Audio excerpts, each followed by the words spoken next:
Romanos capítulo 7, versículos 14 al 25. La lectura es la misma que la semana pasada, pero el sermón es distinto. Dice así la palabra de Dios: porque sabemos que la ley es espiritual, pero yo soy carnal, vendido a la esclavitud del pecado. Porque lo que hago no lo entiendo, porque no practico lo que quiero hacer, sino que lo que aborrezco, eso hago. Y si lo que quiero hacer, eso hago, estoy de acuerdo con la ley, reconociendo que es buena.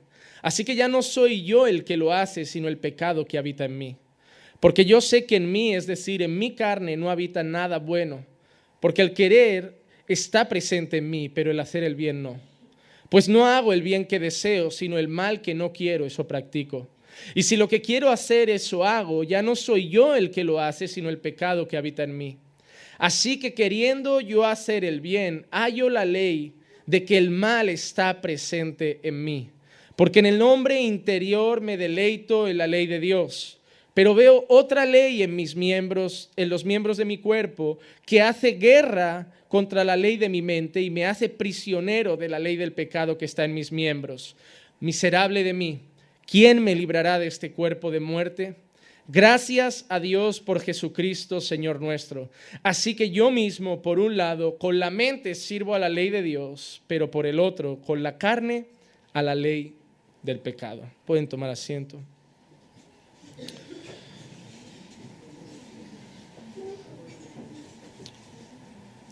La semana pasada dedicamos un día para hablar sobre el pecado de Pablo. Y a pesar de que a muchas personas les sorprendía, nosotros leíamos este texto y veíamos cómo Pablo se presentaba como una persona que a veces hacía cosas que no quería hacer. Pablo se presentaba como un pecador más. Es más, en algunas cartas de Pablo, Pablo llega a mencionarse como el primero de los pecadores. Hay un texto en el que Pablo dice: de los pecadores, de los cuales yo soy el primero. Por un lado, eso anima a que cuando nosotros cometemos errores podemos ver cómo los grandes hombres de Dios también los han cometido. A veces la peor acusación es la nuestra misma. A veces ni siquiera Dios nos está condenando a salir de la iglesia, ni nos está llamando hipócritas, y nuestra propia mente y nuestra propia cabeza, a veces sitiada por pensamientos que pone el enemigo, empieza a condenarse a sí misma. ¿Saben qué? No hay peor condena que la que uno mismo se hace, de la misma manera que no hay peor vanagloria que la que uno se da. El ser humano a veces a sí mismo es una piedra de tropiezo. Carlos hablaba esta mañana de no ser piedra de tropiezo para los demás, pero a veces nuestra propia carne, nosotros mismos, somos piedra de tropiezo para nosotros. ¿Nunca te ha pasado eso de que a veces piensas que le cae mal a alguien y no le caes mal? O piensas que alguien te tiene manía y no te tiene manía, y empiezas a distanciarte de las personas porque crees que no te están mirando con buenos ojos. Y al final, cuando hablas con otra gente, te dice: no, pero yo no me doy cuenta de eso. Y te das cuenta que eres el único que tiene ese pensamiento, el único que se está comiendo la cabeza con esas cosas, el único que se ha centrado en un problema inexistente, y tú acabas siendo un tropiezo en tus relaciones con gente o en tu propio caminar. El apóstol Pablo se presenta como un hombre que ve un problema muy grande y el problema lo está encontrando en sí mismo.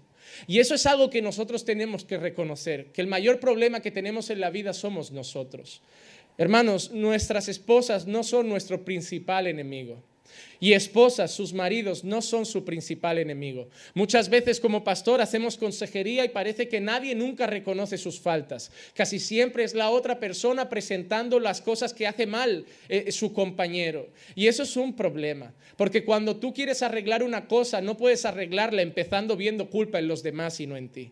Si quieres arreglar algo, tienes que entender que el primer paso es reconocer que parte de la culpa es tuya, porque si no, no vas a arreglar nada. Es más, muchas veces la consejería matrimonial acaba siendo una pelea de boxeo o un partido de tenis en la que el pastor es simplemente un espectador y la pelota va de un lado a otro. No, pero tú me hablas así. Sí, pero yo te hablo así porque tú no me tratas con cariño. Ya, pero yo no te trato con cariño porque tú me tratas sin respeto. Ya, pero yo no te respeto porque tú me faltaste el respeto en el 1840. Ya, pero yo te falté el respeto en 1840 porque tu padre me presionaba y nos casamos mal. Y va de un lado a otro, ¿sabes? Y nunca se acaba el problema hasta que alguien levanta la mano y dices: pastor, tiene razón, yo soy un problema en mi casa.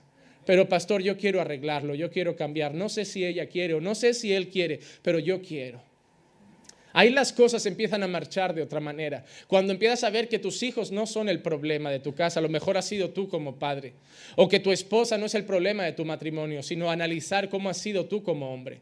Cuando analizamos nuestra vida a lo largo, cómo hemos sido como hijos con nuestros padres, o como padres con nuestros hijos, como trabajadores, o cómo hemos administrado nuestro dinero. ¿A ti te ha pasado alguna vez que miras al pasado y piensas, wow, si no hubiera gastado tanto dinero en aquellas tonterías, hoy podría tener un coche, hoy podría andar diferente, hoy podría tener medio piso pagado prácticamente?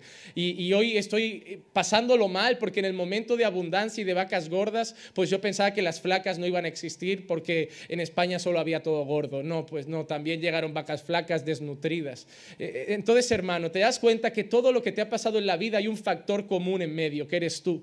Como esa gente que va por 6, 7 iglesias y cada vez que llega a la siguiente iglesia dice, pastor, estoy aquí porque el pastor era así, así, así. Y, sí, y qué mal, ¿no? Una iglesia. No, bueno, pastor, esa era mi quinta iglesia. Y te das cuenta que mañana salen de aquí, van a la siguiente diciendo, no voy allí porque no me quisieron, no me abrazaron, el pastor era rudo, el pastor era tal, eran distantes, eran fríos, no visitaban. Y van por la séptima, cuando el factor común no son las iglesias, el factor común es la persona. Empiezas a ver la vida de otra manera cuando te das cuenta que el mayor tropiezo y el mayor problema eres tú mismo. Les recomiendo a todos ponerse una etiqueta en el espejo de su baño para que cada mañana cuando se vayan a lavar la cara lean allí escrito, tu mayor enemigo es el que se está lavando ahora los dientes. Eres tú mismo. Y Pablo sabía eso. Pablo sabía que la peor batalla que tenía como creyente la tenía consigo mismo. El deseo del creyente, ¿cuál es, hermanos? El deseo del creyente es solamente uno, agradar a Dios en todo lo que hace. Hemos vivido una vida contraria a Dios, hemos vivido una vida dándole la espalda a Dios. Y Dios nos ha presentado su amor, su misericordia y su gracia. Hemos entendido que Jesús en aquella cruz pagó por nuestros pecados y ahora nuestro corazón solo desea una cosa, agradarlo. Si antes le dábamos la espalda, ahora queremos correr hacia Él. Si antes vivíamos desobedientes, ahora queremos coger sus mandamientos e intentar vivir de la forma que Él le agrada. Pero aún así, teniendo el deseo de hacer las cosas bien, nos equivocamos y tropezamos. Y Pablo se da cuenta que él quiere hacer las cosas bien, pero que no lo consigue. Y Pablo encuentra en medio de su vida como creyente una cosa de la que se habla en muchas iglesias, sobre todo neopentecostales y pentecostales, que es la guerra espiritual. La guerra espiritual no es algo místico, es algo real, es algo que existe. De la misma manera que existe guerra entre naciones, de la misma manera que existe una guerra bélica en nuestros tiempos, también existe una guerra espiritual en el corazón y en el interior de cada uno de nosotros. Hermano, te darás cuenta, cada vez que quieras hacer las cosas mejor, que aunque quieras y desees eso, vas a tropezar. Y es frustrante cuando te presentas delante de tu esposa o de tu esposo o de algún amigo y dices, mira, yo quiero cambiar, yo nunca quiero ser así, yo nunca más quiero hablar nada de nadie que no esté presente, yo nunca más quiero comentar nada negativo de una persona, yo nunca más quiero quejarme sabiendo que tengo comida y tengo casa y hay gente que pasa necesidad, no quiero reclamar a Dios porque no tengo otras cosas. Aún así te das cuenta que un día vuelve a aparecer una queja de tu boca, algún día vuelves a hablar de otra persona, algún día vuelves a tropezar y te sientes frustrado. Y es duro sentirse frustrado por no conseguir hacer lo que uno quiere hacer. Y eso es lo que le pasaba a Pablo, lo que quiero hacer no lo hago. Y lo que no quiero hacer lo termino haciendo. Pero eso es bueno. Es bueno reconocer que al menos quería hacer lo que es bueno. Es triste cuando una persona está despreocupada ante los errores, pero es muy buena señal cuando uno siente culpa. Hoy vamos a centrarnos en esa guerra de Pablo y nos vamos a dar cuenta que tú tienes también una guerra, si eres creyente, y yo también la tengo. Y lo que vamos a hacer primero y pasando por encima es reconocer que tenemos 3 enemigos. Tenemos al mundo, que va contra nosotros, sus valores, sus principios cada vez son más contrarios. Tú sales a la calle y puedes ver como un montón de jovencitas adolescentes de 13 años están fumando, se están besando con chicos en la calle, se visten como prostitutas prácticamente, aunque me duela la palabra, pero si esas chicas se pusieran a las 2 de la mañana en un polígono industrial, muchos camioneros pasarían a pedir presupuesto. Es preocupante ver cómo esas jovencitas salen vestidas a la calle, cómo salen pintadas de esas maneras. maneras. A veces, el otro día íbamos en el coche, Clicia y yo, o andando, no lo recuerdo, y habían 2 niños que medían 2 palmos, que no tendrían ni 12, 13 años como mucho, besándose en una calle, y daba dolor ver eso, daba tristeza. No te imaginabas que a esa edad antiguamente, hace 100 años, 70, 80 años, 13 años, todavía jugaban con muñecas, todavía saltaban a la comba, todavía jugaban a las cocinitas. Y hoy con 12, 13 años solo piden de regalo set de maquillaje,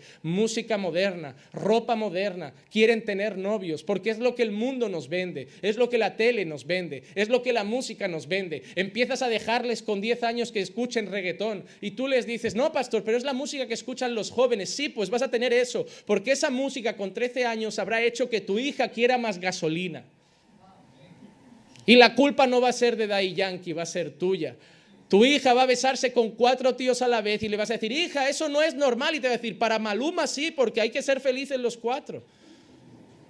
Y la culpa empezó el día que le dejaste escuchar esa música, porque en tu mente te decía, no pasa nada. El peor error que puedes cometer es creer que no pasa nada. Hermano, pasan cosas. Pastor, solo le ha insultado a su tío, la ha reñido, ha dicho, déjame en paz. No, pastor, le ha dicho, déjame en paz, no pasa nada, pasan. Empiezan con 5 años diciendo, déjame en paz, y con 12, 15 años te mandan a freír espárragos, te ignoran, te insultan y te desprecian, pasa.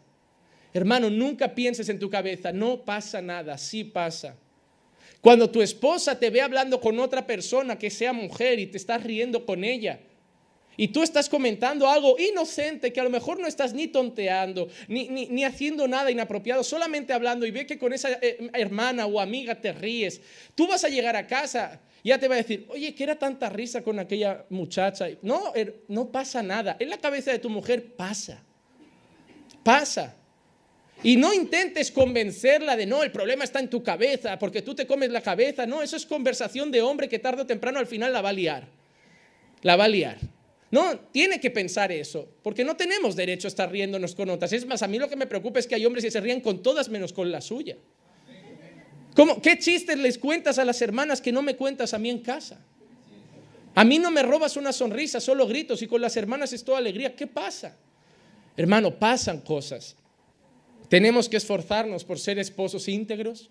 Tenemos que esforzarnos por ser esposas íntegras, porque las mujeres también dejan que desear. Al pastor lo tratan de usted y con respeto, y al marido a gritos. Eso es intolerable. Hermana, déjame decirte una cosa, no me trates con respeto creyendo que te ganas el favor de Dios y luego a tu marido no lo respetes, porque la primera honra que un hombre merece en tu vida es tu esposo y no tu pastor. Mujer que no honra a su esposo, no honra a Dios. Y también es algo muy normal en nuestros días. Como hijos tenemos que ser íntegros, honrar y obedecer a nuestros padres. Como hermanos tenemos que amarnos. Dios dice que no conocemos a Dios si no amamos a nuestros hermanos y tenemos comunión con ellos. Entonces tenemos un patrón de conducta que seguir, pero es muy difícil. Y tenemos enemigos, por un lado el mundo, por otro lado nuestra carne y por otro lado tenemos al diablo. El diablo también nos quiere zarandear. Entonces yo quiero pasar por encima rápido del diablo, porque el diablo no es el problema central de este texto, sino la carne. Pablo y su pecado son el problema principal, pero no quiero que olvidemos que existe también una batalla espiritual contra un reino oscuro. La primera cosa que quiero leer es Efesios 6 del 11 al 12 para dejar claro que existe una batalla espiritual. Pablo dice a los hermanos de Éfeso, revestíos con toda la armadura de Dios para que podáis estar firmes contra las insidias del diablo, porque nuestra lucha no es contra carne ni sangre, sino contra principados, contra potestades, contra los poderes de este mundo de tinieblas, contra las huestes espirituales de maldad en las regiones celestes. ¿Te das cuenta? Pablo dice algo, el diablo va a tirar sus dardos, el diablo está trabajando, el diablo es real. La Biblia dice que anda como león rugiente buscando a quien devorar. Y Pablo dice, por favor, revestíos de toda la armadura de Dios para que podáis estar firmes contra los ataques del diablo. Hermano, el diablo te ataca. Tu lucha no es contra carne y sangre, sino contra principados, potestades, contra huestes espirituales de maldad en las regiones celestes. Tienes que ser consciente de algo que la palabra de Dios dice. El diablo quiere destruirte. Y muchas cosas que no entiendes. No sé si te ha pasado a veces que ves a personas reaccionar de maneras que no son comunes. ¿Cómo puede ser que esa persona esté tan fuera de sí en este día si esa persona no es así? A veces ves personas que no son creyentes que te están atacando de una forma que no comprendes. Y tienes que entender que el diablo toda la vida ha usado gente que no pertenece a Dios para manipular su boca, su pensamiento y su corazón y atacarte. Y Él nos ataca y Él nos va a querer poner piedras de tropiezo y Él nos va a querer tentar como tentó a Jesús en el desierto. Porque el deseo del diablo es arrancarnos el gozo de pertenecer a Dios. El deseo del diablo es hacernos tropezar. El deseo del diablo es hacer que fallemos a nuestro Señor. El deseo del diablo es que traiciones a tu esposa. Y si tiene que poner a 60 mujeres delante de tus ojos para que algún día pase, lo va a hacer una a una todos los días de tu vida. El deseo del diablo es que no guardes respeto a tu esposa. Y también te va a poner otros hombres delante, porque no solo los hombres son adúlteros, las mujeres también lo son, con el corazón, con los ojos y con los actos. Llevamos una vida en que antiguamente creíamos que solo el hombre engañaba, pero la realidad es que ya está muy equilibrado. El diablo va a querer que un hijo desobedezca a un padre, el diablo va a querer que un padre golpee a un hijo con rabia y con ira. El diablo va a querer destrozar tu casa, va a querer hacerte vivir triste, va a querer hacerte vivir apagado y va a querer alejarte de la comunión con Dios y con la iglesia. Todo lo que te aleja de la iglesia, hermano, es del diablo. Porque el diablo sabe que Dios ama la comunión. El salmista dijo, qué hermoso es habitar los hermanos juntos y en armonía. Al final de ese salmo el salmista dice, allí manda Dios bendición y vida eterna. Hermano, si tú no congregas entre semana, estás dando deleite al diablo. Cada domingo que faltas, cada culto que no apareces, das deleite al diablo. El diablo se goza. Para el diablo le encanta que hagas otras cosas. Todo menos estar con el pueblo de Dios. Porque el diablo sabe que alejado del pueblo de Dios tu fe se va a enfriar poco a poco. Pero lo primero que tenemos que saber es eso. Existe una batalla espiritual. Segunda cosa que tienes que saber de esa batalla espiritual. A veces Dios permite que el diablo te zarandee.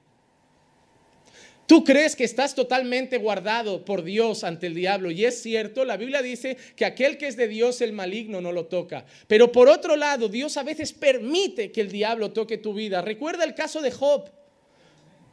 La historia de Job es un ejemplo claro de cómo Dios permite que el diablo, para enseñar algo, para trabajar con nuestro carácter o para llevarnos a otro nivel de comunión con Él o de búsqueda, permite que el diablo toque algunas áreas de nuestra vida. Dios permitió que Job fuera tocado en la economía, en la familia, en la salud, en las riquezas, en el trabajo. Permitió que tocara todo menos su vida, menos su corazón.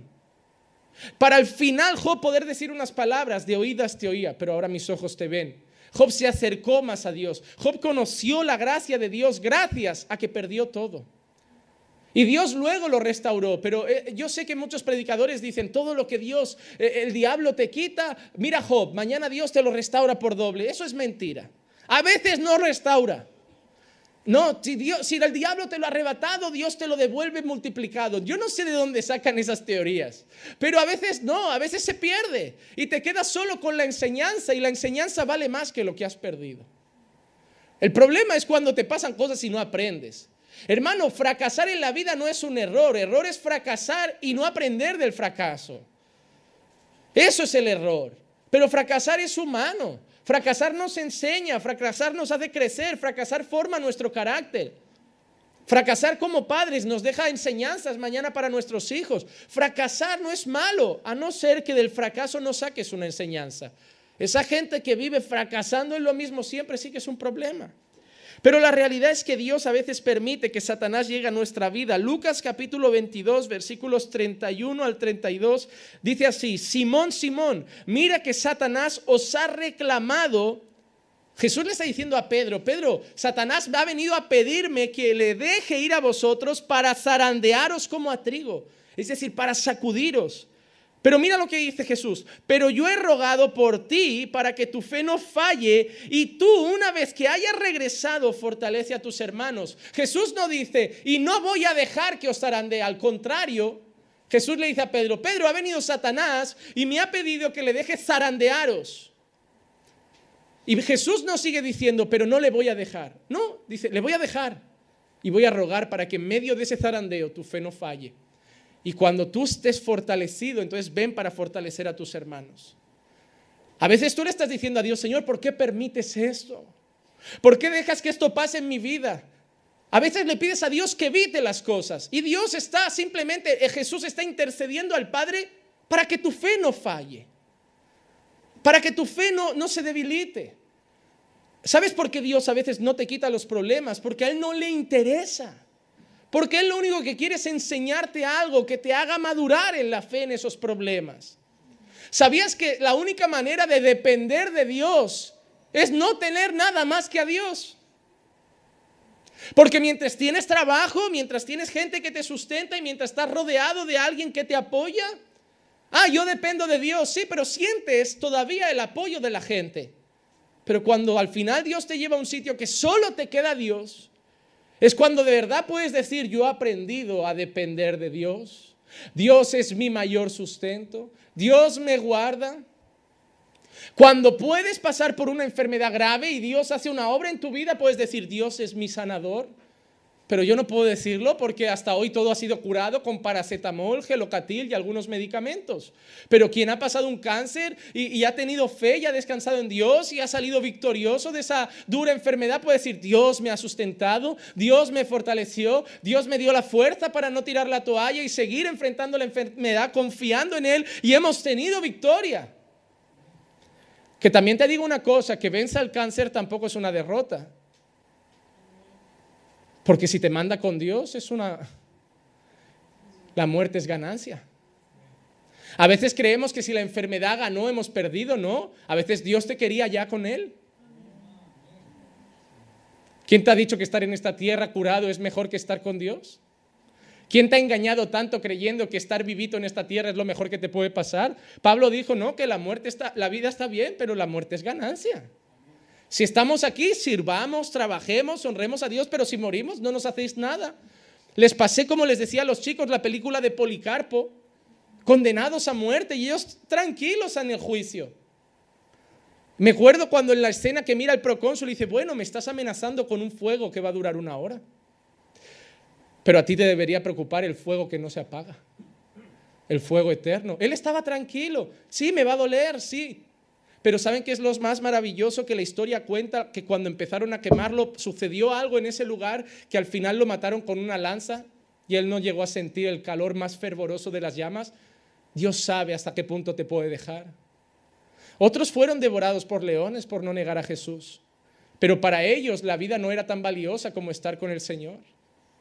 Y otros, sin embargo, que valoraban más la vida en esta tierra, negaron su fe para seguir vivos.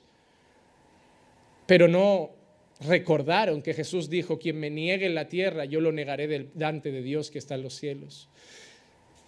La muerte para el mundo es el final de la historia, para el creyente es el comienzo de la gloria. Para nosotros la muerte no es algo que acaba, para nosotros la muerte es el principio de una vida mucho mejor. Pero eso es solo para aquellos que creen en la eternidad. Entonces nosotros vemos cómo Dios permite a veces que Satanás nos zarandee con un propósito.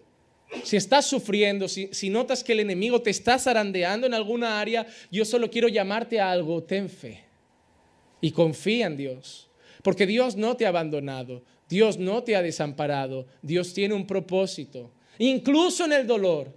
Pastor, ¿pero cuál? No lo sé. Si fuera Dios te lo sabría decir. Pero como humano yo solo sé que la Biblia dice que todo coopera para el bien de aquellos que aman a Dios. Pero a veces su manera de trabajar no la entiendo.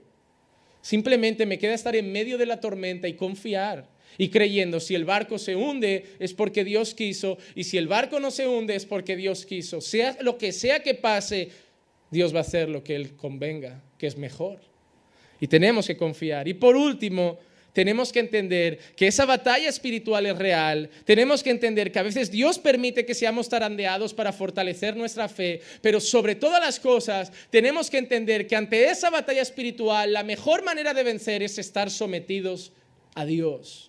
Santiago 4:7 dice, por tanto, someteos a Dios, resistid al diablo y huirá de vosotros. Pastor, ¿cómo podemos enfrentar los ataques del diablo? Solo hay una manera, sometidos a Dios. Hay gente que cree que se vence con oración. No, ¿sabes por qué? Porque el diablo no va a hacer caso a tus oraciones. Hay gente que se cree que se vence con ayuno. ¿Por qué? Sí, porque hay un texto en el que dice, el endemoniado, pastor, mira lo que dijo Jesús, este género solo sale con ayuno y oración. No, pero yo no te estoy hablando de liberar a un endemoniado, te estoy hablando de cuando Satanás ataca tu vida. Yo sé lo que es ayunar por eso y seguir viendo ataques. La única manera de vencer al diablo es como Jesús lo hizo en el desierto, y Él no lo hizo con ayuno. Jesús ya estaba ayunando antes de ser atacado por el diablo. El ayuno no fue el secreto de la victoria, ni siquiera la oración. El secreto de la victoria fue obedecer a Dios. Si eres el Hijo de Dios, haz que estas piedras se conviertan en pan, no Satanás. No solo de pan vivirá el hombre, sino de toda palabra que sale de la boca de Dios. No, Jesús, salta de aquí, porque si eres el Hijo de Dios, su palabra dice que mandará a sus ángeles y ellos te guardarán. Sí, pero la palabra de Dios también dice, no tentarás al Señor tu Dios. No, Jesús, póstrate delante de mí y te daré todo ese horizonte que ven tus ojos. Todas esas posesiones serán tuyas si me adoras. No, Satanás, al Señor tu Dios adorarás y solo a Él servirás. No fue el ayuno, no fue la oración, fue vivir obedeciendo a Dios. Someteos a Dios y entonces resistiréis al diablo y acabará huyendo de vosotros. A veces oráis pero vivís en pecado, no va a servir. A veces ayunáis pero vivís en pecado, no va a servir. La obediencia a Dios es lo que hace que Satanás pierda la esperanza. ¿Cómo? Mira, desde que Satanás fue expulsado del cielo, él ha estado deseando ver quién era el Mesías para hacer que caiga. Nace Moisés. Uy, el Mesías, el libertador. Pero al final Moisés peca, se enfada, da un barazo a una roca y Satanás tranquilo diciendo, no, este no es. Ese carácter no es el del Mesías. Nace Abraham, el padre de la fe, y Satanás pensando, puede ser Abraham. Pero Abraham miente diciendo que Sara es solamente su hermana cuando era su esposa y otras cosas. No, ese no es. Nace Sansón, el juez que iba a libertar a su pueblo y acaba pecando de tantas maneras. No, este no es, lo he hecho pecar también. Nace David, no, le puse a la chica en el balcón, él se asomó, miró y pecó. No, este no es. Nace Jesús. Obedece a sus padres. Bueno, es joven. Bueno, en la adolescencia sigue creciendo, se ha bautizado y encima Satanás atento escucha una voz. Ese es mi hijo amado en quien tengo complacencia. A Satanás le empieza a picar la nariz y dice, a este hay que hacerlo caer, pero ya. Por eso después de que se bautizara y que esa voz testificara que era el Hijo de Dios, al momento dice que fue enviado por el Espíritu de Dios al desierto para ser tentado por Satanás. Ahí van a tener el primer pulso donde iban a ver quién es quién. Y Satanás va por él con el deseo del estómago y él vence. Y Satanás va por él tentando a Dios y él vence. Y Satanás va por él con los deseos de los ojos y la codicia y él vence. Ahí Satanás empieza a notar, este es el Mesías. Y empieza a atacarlo siempre con gente que lo embiste con preguntas. Hay que dar diezmo, hay que dar tributo a César. Y él siempre astutamente respondía sabiamente y conforme a la ley de Dios. Él lo ataca con los fariseos, él lo ataca con ateos, él lo ataca con endemoniados y él vence. Y un día él va a Getsemaní y está a punto de tirar la toalla cuando dice, Padre, si es posible, pasa de mí esta copa. Y Satanás seguramente feliz diciendo, lo he vencido, este tampoco era. Pero al final de esa oración Jesús mira al cielo otra vez y con la compasión de Dios en su corazón dice, pero hágase tu voluntad y no la mía. Esto va a doler, pero yo estoy aquí para servirte porque tu voluntad es mi comida. Satanás, odiando esa acción, se empieza a dar por perdido. Y en aquella cruz piensa, mira, lo han matado, no reinará para siempre. La promesa del Mesías es que era el que iba a reinar eternamente a la diestra de Dios. Y él ha perdido, ha muerto, ha sido crucificado. La gente le decía, bájate de la cruz. Y Satanás esperando ver su poder y él quieto allí. Hasta que al final dice, consumado es. Satanás pensando que ha ganado, desciende al sepulcro el cuerpo de Jesús, pero él, el espíritu no. Y al tercer día resucita. Y va a la gloria de Dios y Satanás ya tiene algo que sabe. La muerte ha perdido, Satanás ha perdido, Él es el Mesías, Jesús ha triunfado. Pastor, ¿cómo se vence la guerra espiritual? Confiando en aquel que la venció, sometiéndose a aquel que la venció, sometiéndonos a Cristo. Él venció por nosotros. Y en su nombre podemos vencer cualquier tentación del diablo. Nunca más digas, pastor, la tentación es fuerte, porque yo te diré, pero el espíritu es mayor. Pastor, la tentación es grande, Jesús es mayor.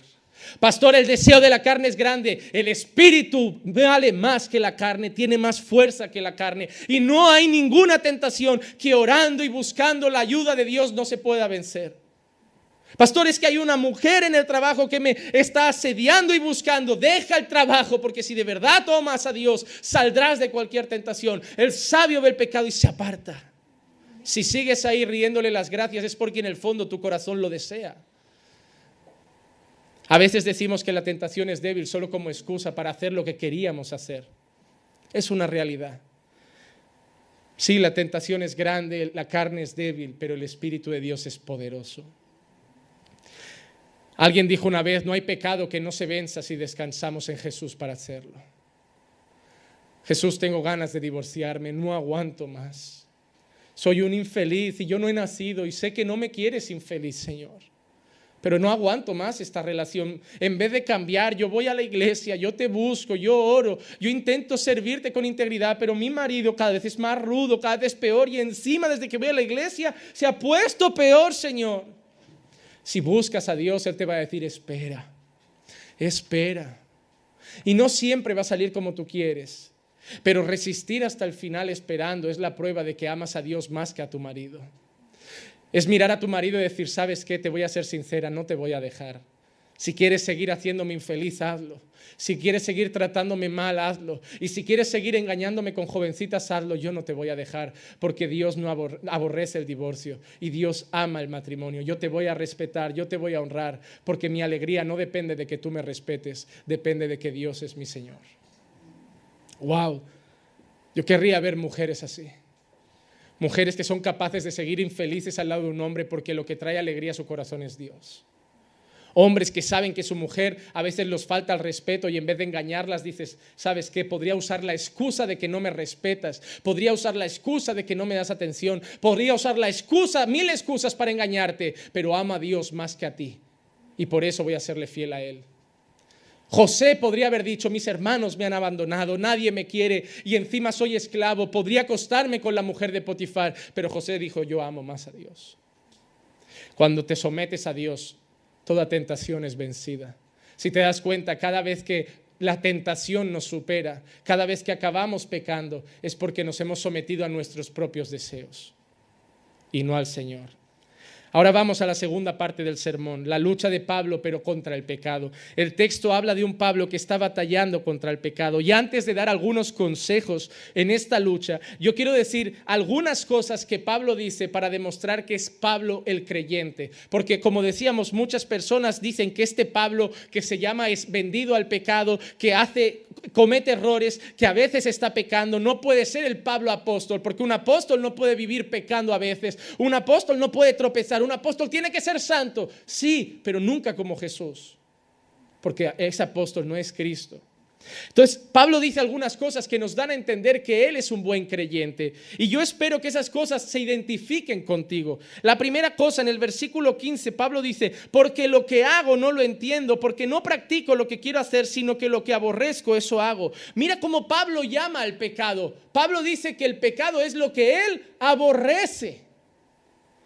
Un no creyente no aborrece el pecado. Un no creyente te va a decir, déjame, esto da igual, esto no es nada, no seas fanático. Pero Pablo comete errores contra Dios y dice, lo que aborrezco, eso hago. Solo un verdadero creyente llama al pecado algo que aborrece. Para ti hablar mal de alguien, ¿cuánta gente no habla mal de alguien y dice, yo no estoy haciendo chisme, yo estoy siendo sincero? ¿No ves? Eso es el corazón carnal, malvado, que disfruta de esas cosas. Es como si fueras a los de Sálvame Deluxe y te dijeran, no, nosotros no hablamos mal de la gente, nosotros hacemos nuestro trabajo. No, hay maldad en ese programa, hay disfrute. Ves los ojos felices y alegres destripando a otras personas. Y así somos nosotros. Pero Pablo, la mentira, no sé cuáles serían los errores que cometía, pero dice que lo que él aborrece, eso hace. La primera cosa que te tienes que preguntar para saber si eres creyente es, ¿cómo te sientes cuando cometes errores? ¿Lo aborreces? Segunda cosa que Pablo dice, versículo 18, porque yo sé que en mí, es decir, en mi carne, no habita nada bueno, porque el querer está presente en mí, pero el hacer el bien no. Pues no hago el bien que deseo, sino el mal que no quiero, eso practico. Pablo está diciendo y reconoce que el querer hacer el bien es un deseo de él. Si tú no eres creyente, vas a salir de esta puerta esta semana diciendo, qué tostón, qué aburrido, esto no me gusta, yo voy a seguir viviendo a mi manera, yo no me voy a someter a lo que me diga un cura, un pastor, un fraile o quien sea. Porque tú te crees mejor que Dios. Porque para ti Dios no importa y tú eres tu propio Dios. Pero un creyente va a salir de aquí recibiendo la palabra y comiéndose la cabeza diciendo, no, yo debería hacer eso y no lo estoy haciendo. Yo debería compartir el evangelio y no lo estoy haciendo. Yo debería hablar de Dios y no lo estoy haciendo. Yo debería ser de esta manera y no lo estoy haciendo. Yo debería ser ese tipo de esposo y no lo estoy haciendo. Porque el creyente desea hacer el bien, desea vivir conforme a la voluntad de Dios, desea obedecer al Señor. Porque el creyente ha entendido que vivir a su manera solo le llevará al infierno y a la perdición. Y que va a ser esa persona borrega como toda la sociedad que vive creyendo que es un rebelde, pero es uno más. ¿Ves a esos jóvenes que van con la gorra para arriba, pantalones caídos, que creen que pasan de todo? No pasan de todo, son un pandillero más como la mayoría. Yo cuando los veo y me vienen así como de rebeldes, digo, pero sois una panda de borregos. Y me miran a mí con la corbata bien vestido y me dicen, pero mira, te han lavado el cerebro, eres uno más de la iglesia. Y digo, ¿yo uno más? Vosotros sois 10 vestidos como unos pandilleros y yo soy uno diferente. Aquí el que es diferente soy yo y vosotros sois la panda de borregos. Vosotros vais igual que el mundo. Porque esa ropa la lleváis porque en el siglo que habéis vivido os han dicho que eso es moda. Ese peinado lo lleváis porque Maluma ha dicho que hay que hacerse coleta, que hay que rapárselo del lado y llevar así. Y porque Neymar te ha dicho que hay que llevar cresta. Y te pones abdominales porque Cristiano Ronaldo los luce. Pero si hubieras nacido en el año 70 y te hubieran enseñado que un joven va con la camisa por dentro, el pantalón le llega hasta los tobillos, hasta el suelo, y va con zapatos, irías así creyendo que eres hombre. Tú eres lo que la sociedad te dice que seas. Tú no eres rebelde, tú no eliges nada. Tú eres lo que la cultura te ha dicho que tienes que ser. Os besáis con 13, 14, 15 años porque es lo que os toca. Es porque es lo que ha hecho la cultura. No sois rebeldes, somos todos borregos. Solo que decidimos a qué pastor seguir, si a Jesús o al mundo. Pero todos somos ovejas de algún prado. No existe el ser rebelde independiente que vive como le da la gana. No existe. Somos fruto de alguien. Mira, las elecciones, no hay elecciones ahora Venezuela, Colombia, México, por ahí hay un montón de elecciones ahora, ¿no? Cerca. Se pelean entre ellos. Cada cual dividiéndose por quién es el mejor político o por quién es el menos malo, pero al final siempre uno va detrás de otro. Socialistas por allí, comunistas por allí, anarquistas por allí, capitalistas por allí. Al final todos seguimos algo, hermano. Tú sigues algo. A lo mejor sigues lo que era tu padre. A lo mejor sigues lo que era tu cultura. Tú solo tienes que decidir a quién vas a imitar. Y Pablo lo tenía muy claro. Pablo dijo, imitadme a mí porque yo estoy imitando a Jesús. Yo sé a quién quiero seguir, para ser un buen marido, para ser un buen hijo, para ser un buen ciudadano, para ser un buen hermano. Yo quiero seguir a Jesús. Yo quiero ser un borrego o un cordero en el rebaño del pastor Jesús de Nazaret. Y me da igual que me llamen lo que sea, ¿sabes por qué? Porque ese es el único rebaño que te lleva a buen puerto. Ese es el único rebaño que lucha verdaderamente por la familia. Ese es el único rebaño que lucha verdaderamente por el matrimonio. Ese es el único rebaño que lucha verdaderamente por la paz entre padres e hijos. Es el único rebaño que lucha por el respeto. Es el único rebaño que lucha por la integridad. Es el único rebaño que lucha por el trabajo. Es el único rebaño, porque es el único rebaño que tiene la moral perfecta, que es la moral de Dios.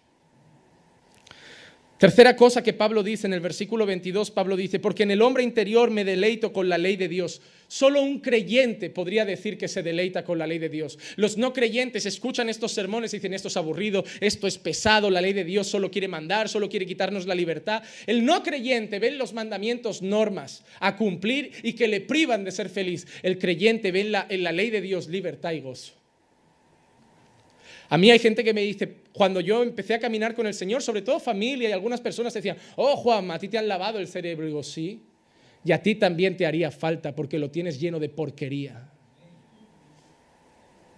¿Qué te crees? ¿Que tú lo tenías limpito y la iglesia te lo ensucian? No, la iglesia te lava el cerebro y no la iglesia, la palabra de Dios. La palabra de Dios te empieza a decir, Juanma, ese valor que tienes en tu cabeza, quítalo porque ese valor no me vale. Ese modelo de familia, de chico con chico, chica con chica, cabra con cabra, hombre con gato, eso no es normal. Eso de lo importante es amar, no importa quién, no, aquí es hombre con mujer, hijo. Quítate eso. Quítate eso.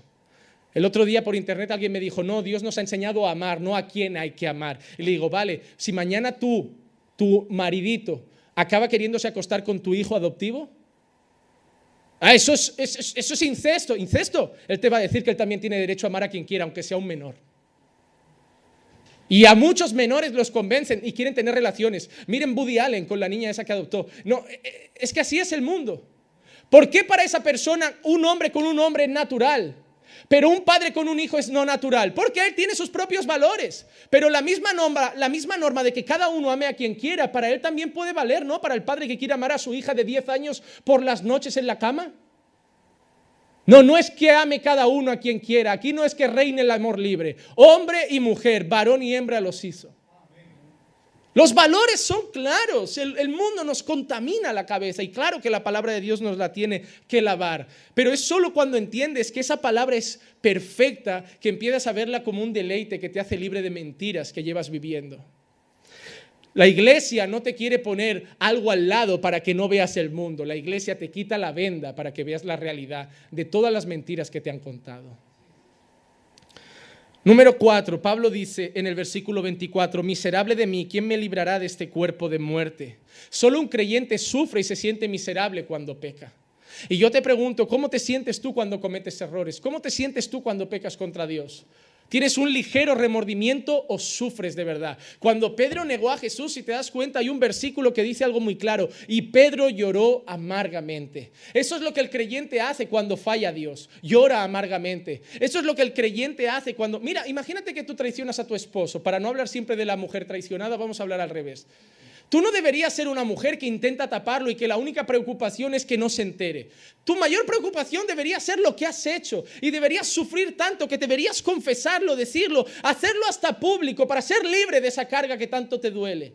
Pero quien lo tapa es porque tiene pensado mañana repetirlo. Y no hay nada peor para un adúltero o una adúltera que saber que lo hace y nadie se entera, porque le llevará a repetirlo. Pero ¿por qué he fallado solo una vez y me han pillado y esa gente lo hace siempre? Ya, porque Dios te ama. Y para que solo peques y no practiques el pecado, Dios te hace pasar vergüenza rápido. Porque Dios no quiere que lo hagas más veces. Pablo sufre cuando peca. Y número 5, en el versículo 25, Pablo dice, gracias a Dios por Jesucristo, Señor nuestro. Solo el creyente tiene confianza en Jesucristo.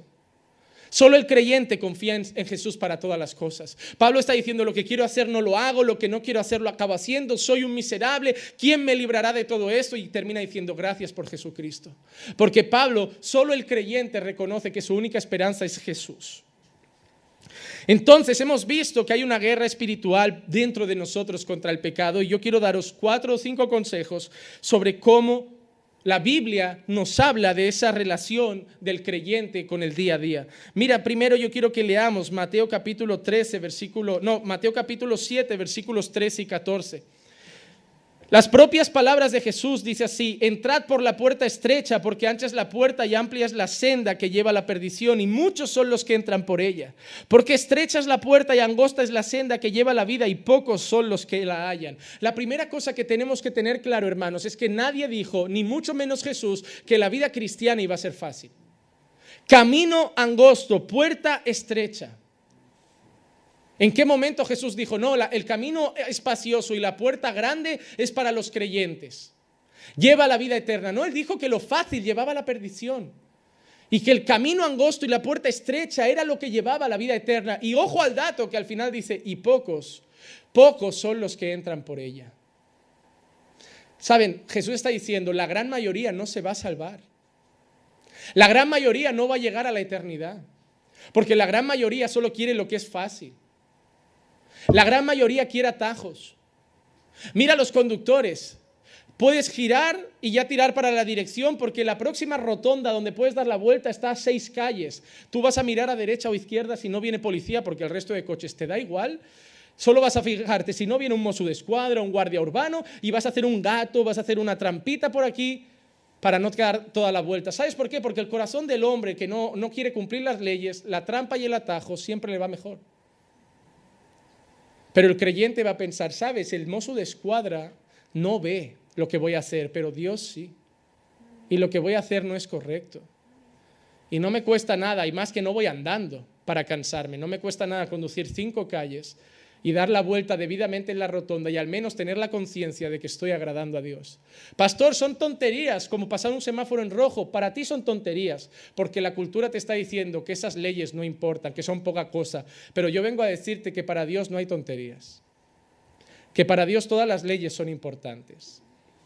Y que vivir conforme las normas es parte de esa puerta estrecha y ese camino angosto. Ser íntegro, ser un buen ciudadano, pagar nuestros impuestos, respetar las autoridades. Saben, yo no insulto a los políticos en las redes sociales. Yo no pierdo el tiempo, porque la Biblia solo me dice que ore por ellos. Es más, la Biblia solo me dice que no hay ninguna autoridad puesta que no sea de parte de Dios. Insultar al político de turno es insultar lo que Dios ha permitido que esté ahí. Ah, pastor, pero es injusto, son mala gente. Sí, ¿quién te ha dicho que el próximo va a ser bueno? ¿Quién te ha dicho que Dios no está permitiendo que tu nación aprenda algo? ¿Quién te ha dicho que Dios no le está enseñando a la nación que los políticos son solo el reflejo de los ciudadanos? Ah, pastor, es que ese ha ganado comprando votos. Un político que gana comprando votos es porque también hay ciudadanos corruptos que los venden. Porque si el pobre ciudadano dijera, prefiero ser pobre antes que aceptar tus $500 para votarte, no ganaría. Pero es corrupto el que compra y corrupto el que vende. Al final te das cuenta que los políticos suelen ser el reflejo de la sociedad. Sí, hay algún dictador suelto, sí que es verdad, pero la gran mayoría han sido votados. Donald Trump está un poco chalado, pero es el reflejo de los americanos. Él cree que los inmigrantes son un estorbo, él cree que las mujeres son inferiores y él cree que los negros no son una raza normal. Él lo ha dicho a lo largo de su vida de 1000 maneras, de formas sutiles, siempre lo ha dicho. Él cree que el dinero lo compra todo y que el éxito está comparado con lo que un hombre posee. Es más, él no ha querido ni el avión presidencial porque él creía que ya tenía el suyo propio. Él era poderoso. Para mí, Donald Trump no fue elegido presidente, compró la presidencia. Y a la gente que dice, pero ¿cómo puede ser que a un homófobo, a un racista, a un machista sí lo voten? ¿Por qué? Porque probablemente es el reflejo de la gran mayoría de la población norteamericana. ¿Crees que te voy a decir diciendo que en España no somos racistas? No, la gran mayoría lo son. Si no, no escucharíamos comentarios como nos quitáis el trabajo, la crisis empezó cuando los latinos, los moros y los chinos empezaron a llegar. Esos comentarios se escuchan porque el racismo está en el corazón, solo que no vamos a ir como antiguamente los del Ku Klux Klan colgando gente o con un bate de béisbol maltratando o matando gente de otra raza o cultura. No lo haremos porque no queremos ir a la cárcel, pero el racismo está en muchos corazones. ¿Qué te crees? ¿Que no se irá al corazón de alguien que vive en un país cuando ve gente que viene de fuera, que trabaja en negro, que solo manda el dinero, no paga impuestos, cada vez somos más pobres y ellos están haciendo su casa? Claro que sientes rabia, te entran ganas de ir allí y colonizarlos otra vez. Claro que da rabia. Y muchos encima te dicen, es venganza por lo que nos hicieron en el pasado.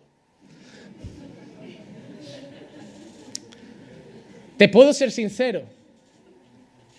Si miráramos en lo más profundo de nuestro corazón, muchos encontraríamos un pequeño racista. Porque hasta entre latinos me he dado cuenta. Oh, es que los bolivianos son así. Y te lo dice un ecuatoriano, ¿sabes? Que yo pensaba que eran primos. Ahí le dices a un argentino, eres de Uruguay. Soy argentino, no uruguayo. Y digo, yo pensaba que eran iguales. Y ves que hasta en pequeñas culturas que en el fondo son casi vecinas también hay racismo. Hombre, yo he visto hasta en la cultura norteamericana gente que es de color, que la hija le presenta a un novio blanco y dice, ¿cómo que te has casado con un blanco? Ya las tornas se están cambiando. Si tú examinaras, mucha gente lleva un pequeño racista en el corazón, o un pequeño machista, o muchas mujeres, aunque acepten la posición que tienen en la iglesia, llevan una pequeña feminista y en el fondo les escuece. Por lo importante es eso, encontrar ese pequeño monstruo que llevas dentro y llevarlo a Dios. Pero te digo una cosa, no te conformes, porque los pequeños monstruos son los que al final hacen grandes destrozos en la vida. Son esas cosas que crees que están pequeñas y que no afectan mucho las que al final pasan factura. La vida del creyente, Jesús dijo que iba a ser difícil. Y si te está siendo fácil es que quizá no la estás viviendo como ellos. Antiguamente morían en el Coliseo quemados, comidos por leones. Nosotros somos libres, hermanos, y no predicamos a Dios. No hablamos de Jesús. Segunda cosa que tienes que saber sobre el pecado. Sucumbir al pecado va a entristecer a la persona más preciosa que tienes en tu vida. No es tu mujer, no es tu marido y no son tus hijos. Si eres creyente, la persona más preciosa que vive contigo, no vive contigo, vive en ti y se llama Espíritu Santo. Y cada vez que fallas, lo pones triste.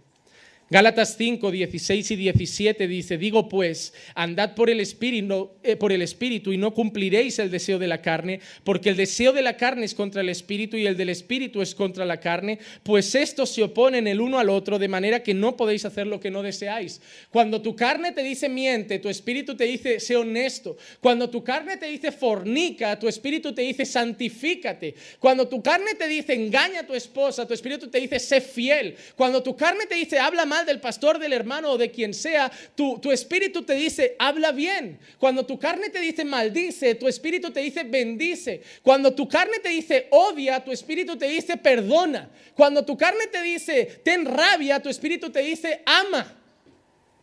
Son totalmente contrarios. Y cada vez que llega un sentimiento a tu corazón, pregúntate, ¿viene de la carne o viene del Espíritu?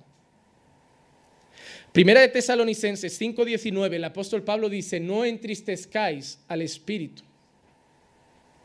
Y es la gran pregunta que nos hemos hecho, ¿cómo podemos poner triste al Espíritu Santo que mora en nosotros? Solo hay una cosa que entristece a Dios, la pobreza, por el espíritu de miseria. No, hermano, eso te lo cuentan los de la prosperidad. La pobreza nunca ha entristecido a Dios.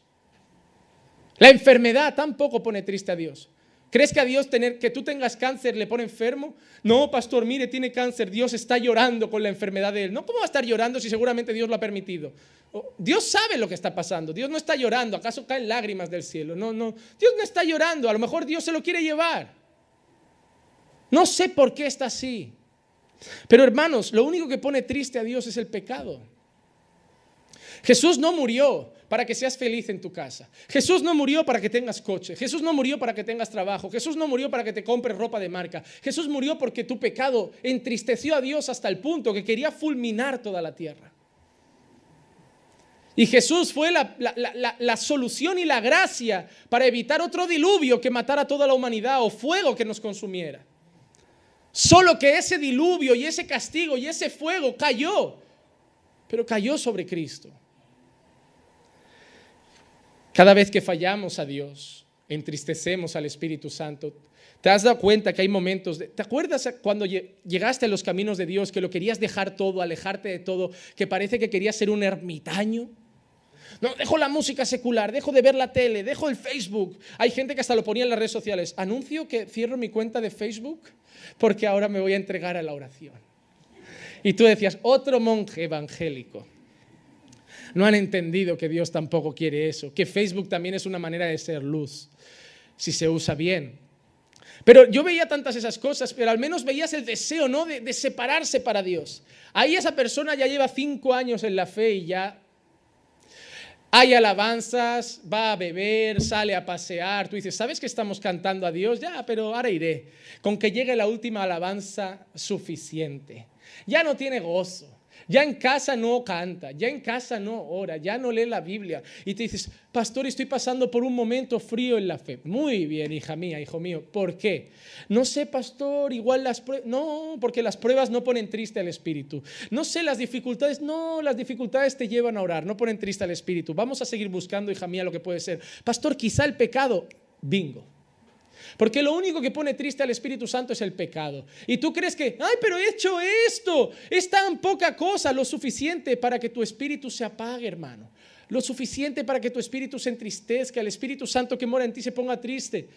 Y no se va de ti, pero empezarás a no sentirlo. Y es cuando dices, ay, oro y no siento a Dios, canto y no siento su presencia. Pregúntate en qué has pecado, arrepiéntete, humíllate ante Él. Y esa presencia gloriosa, esa presencia caliente, esa presencia cercana va a volver. Pero no va a volver por arte de magia, va a volver con un corazón constricto y humillado. Porque es lo único que Dios no desprecia. Tercera cosa. En el proceso de luchar contra el pecado, en esa guerra espiritual, el instrumento más poderoso es la palabra de Dios. Juan 17:17 dice, santifícalos en tu verdad, tu palabra es la verdad. Lo único que nos santifica es la palabra de Dios. ¿Por qué? Porque la palabra nos convence de nuestros errores, nos los presenta y el Espíritu Santo nos convence de ellos. La mejor manera de ser santificados y luchar contra el pecado es leer la Biblia para saber qué es pecado. y para no caer en él. Número 4, en la guerra espiritual debes luchar con todas tus fuerzas. Hermano, muchos de vosotros vivís muy relajados. Os veo con matrimonios que penden de un hilo. Os veo con matrimonios que son infelices, que no hay comunicación, que parece que no hay cariño, con casas rotas, con hijos rebeldes, con necesidades espirituales tremendas, con una fe fría. Y te pregunto, ¿qué esta semana has orado mucho? Bueno, pastor, no, la verdad es que no he orado. Y tú entonces estás cómodo así, estás cómodo en esa situación miserable, estás cómodo con esa vida espiritual pobre. ¿Por qué? Porque no lo arreglas.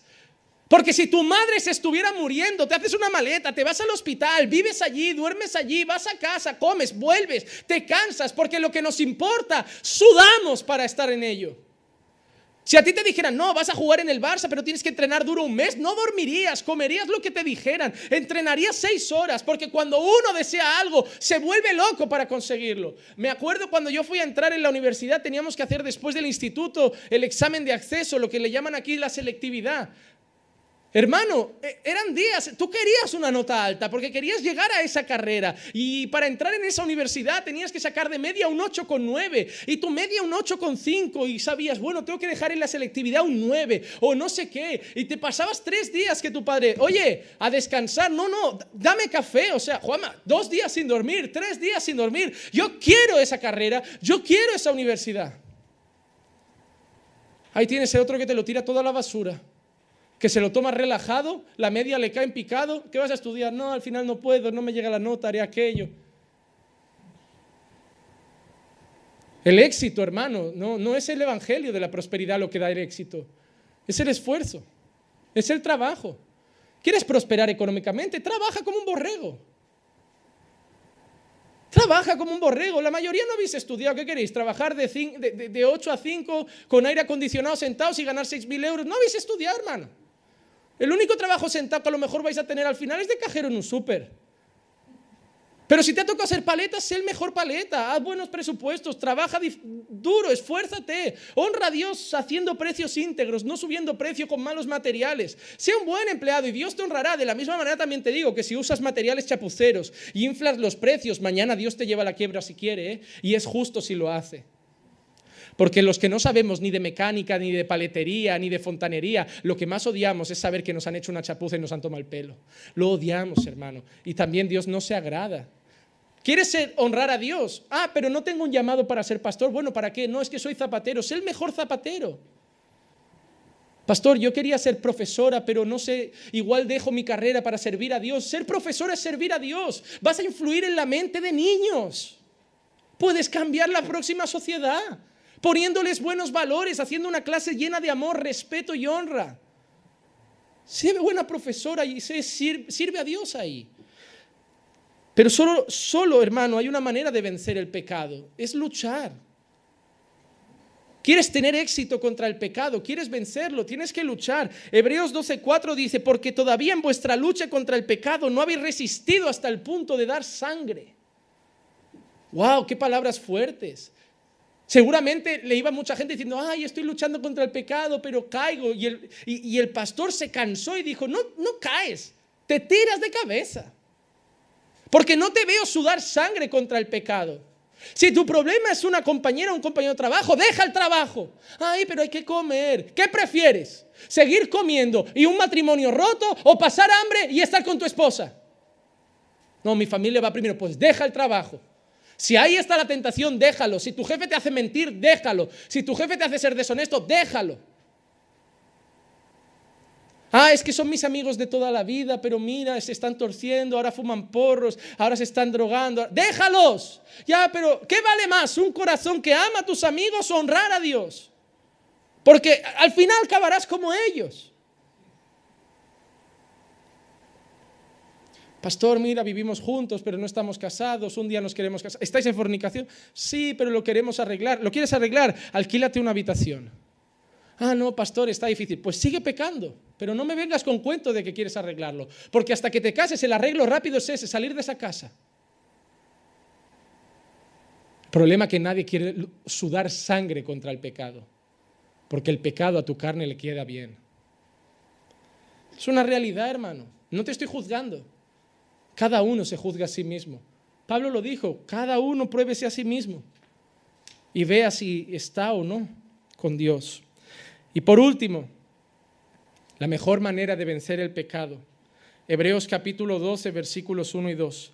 Por tanto, puesto que tenemos en derredor nuestro gran nube de testigos, despojémonos de todo peso y del pecado que tan fácilmente nos envuelve. Mira lo que dice el autor de Hebreos, que algunos dicen que es Pablo, pero yo no me aventuro a afirmarlo. Pero mira que dice, del pecado que tan fácilmente nos envuelve. No es difícil caer en pecado, porque nos envuelve fácilmente. Dice, y corramos con paciencia la carrera que tenemos por delante. ¿Cómo? Puestos los ojos en Jesús, el autor y consumador de la fe, quien por gozo puesto delante de él soportó la cruz, menospreciando la vergüenza, y se ha sentado a la diestra del trono de Dios. Mira el autor de Hebreos que está diciendo, en esa guerra contra el pecado que tan fácilmente nos envuelve, pongamos los ojos en Cristo. Si te fijas en Romanos 7 dice, en esta guerra contra el pecado doy gracias a Dios por nuestro Señor Jesucristo. Parece que es Pablo.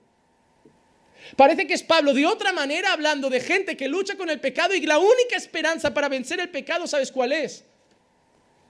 Mirar a Jesús.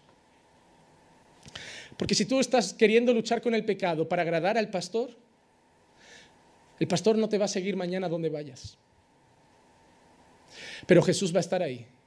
Y cuando tú vayas a pecar, si miras a Jesús y miras a ese hombre clavado en aquella cruz por amor a ti, y miras a ese hombre que dio su vida por amor a ti, algo que no ha hecho nadie, que te ha traicionado el mundo, amigos, compañeros de trabajo, socios, ya te han dado puñaladas diestro y siniestro. Y el único que no te ha traicionado nunca lo vas a traicionar, te lo piensas dos veces. El problema es cuando vamos a pecar y Jesús no está en escena y no lo miramos. La mejor manera de luchar contra el pecado es ir a aquel que ya venció el pecado. Es ir a aquel que soportó la tentación, no como Dios, soportó la tentación como hombre. Es mirar a Jesús y decir, Juanma, si yo pude, por la gracia de Dios y por el Espíritu Santo que mora en ti, tú también puedes, hijo. Porque yo no la soporté porque era Dios. Yo fui 100% Dios, pero también era 100% hombre. Porque si no hubiera sido hombre, Satanás ni me hubiera tentado porque sabía que no serviría, pero él me tentó. Pero ¿cómo vas a ser hombre, Juanma? Yo en la barca tuve que dormir porque tenía sueño. Juanma, yo miré cuando fui a la tumba de Lázaro y lloré. Yo tuve sed y me dieron vinagre. Solo un hombre tiene sed. Solo un hombre llora. Solo un hombre tiene que dormir.